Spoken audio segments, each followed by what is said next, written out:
আসসালামু আলাইকুম বন্ধুরা, আজকে আমরা স্বরবর্ণ দিয়ে শব্দ শিখব। স্বর অ, স্বর অতে অলি। স্বর আ, স্বর আতে আম। রস্য ই, রস্য ইতে ইঁদুর।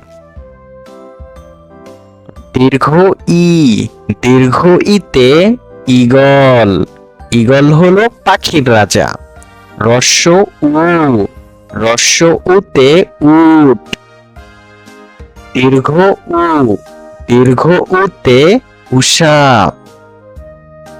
রি, রিতে ঋষি। এ, এতে একতারা। ওই, ওইতে ঐরাবত। ঐরাবত অর্থ হাতি। ও, ওতে ওজন। ঔ, ঔতে ঔষধ। Thanks for watching. Please subscribe মুক্ত বিদ্যাপীঠ।